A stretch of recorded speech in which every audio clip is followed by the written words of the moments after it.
हजुरलाई स्वागत छ यो हाम्रो स्टलमा। हामीले यो चाहिँ हामीले अब लाइभ एप बनाएको छौँ होइन। लाइभ एप भनेपछि अब सिमिलर टु वाइफाई सुन्नु भएको होला तपाईँले। यो सिमिलर टु वाइफाई चाहिँ होइन, यो चाहिँ मतलब वाइफाई भनेपछि वायर र रेडियोएक्टिभ सिग्नलले चल्दैन, तर लाइभ एप भनेपछि लाइटले चल्ने हो क्या। लाइटले चल्ने भएपछि त अब वाइफाईभन्दा पक्कै यसको स्पिड बढी नै होला। यसको स्पिड एकदम एक्ज्याक्टली धेरै नै बढी छ। वाइफाईको स्पिड कति हुन्छ? 300 MBPS, 400 MBPS, 1 Gbps यति हुन्छ। तर लाइफाईको स्पिड 240 GB/s हो। यो भनेपछि मतलब यति छिटो हो कि एकचोटि आइपिङ गर्दाखेरि हजारौँवटा मेसेज जान सक्छ। यति छिटो यो चल्छ। अनि यसलाई चाहिँ अब कुनै पनि थर्ड पार्टीले एक्सेस गर्न सक्दैन। यो तपाईँले अब वाइफाई चलाउनुहुन्छ, त्यहाँबाट केही मेसेज पठाउनुहुन्छ, त्यो एउटा सर्भरमा गएर स्टोर हुन्छ। बट यो कुनै पनि कहीँ पनि स्टोर हुँदैन। तपाईँले पठाएको डिभाइसबाट र तपाईँले पठाउनु भएको डिभाइसमा, त्यो बाहेक अरू कुनै पनि डिभाइसमा कुनै पनि थर्ड पार्टीले यसलाई एक्सेस गर्न सक्दैन। अब यहाँ चाहिँ हामीले टेक्स्टको लागि बनाएको छौँ, यहाँ चाहिँ अडियोको लागि बनाएको छौँ। टेक्स्टको लागि बनाउँदाखेरि हामीले अडियो नै युज गरेको छौँ सम कोड्स गरेर। अनि यहाँनिर एलडिआर सेन्सर छ जसले चाहिँ लाइटलाई सेन्स गर्छ। अनि यहाँ चाहिँ 16:2 LED डिस्प्ले छ।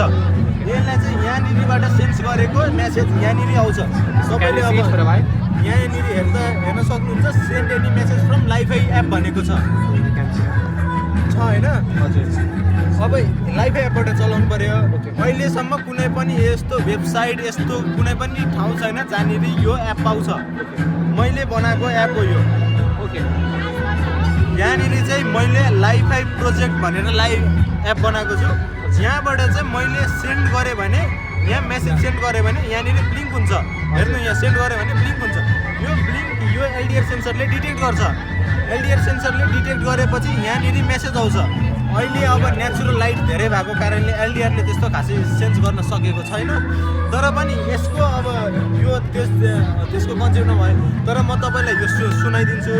यहाँ पनि अब लाइफै भनेपछि लाइट चाहियो। लाइटको लागि एलइडी युज गरेको छौँ।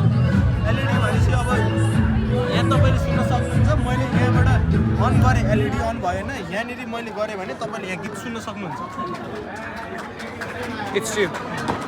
गीत सुन्न सक्नुहुन्छ। मैले यो एलइडी हटाएँ भने गीत बजेको छैन। फेरि यो एलइडी लगाएँ भने गीत बजेको छ। यहाँ हेर्नु, एलइडी यहाँ छ, गीत बजेको छैन। यहाँ छ एलइडी छ भने गीत बजेको छ। यहाँनिर मैले आफ्नो हात राखेँ होइन, यहाँनिर थर्ड पार्टी आयो भने यो हुँदैन, बजेको छैन त्यहाँ।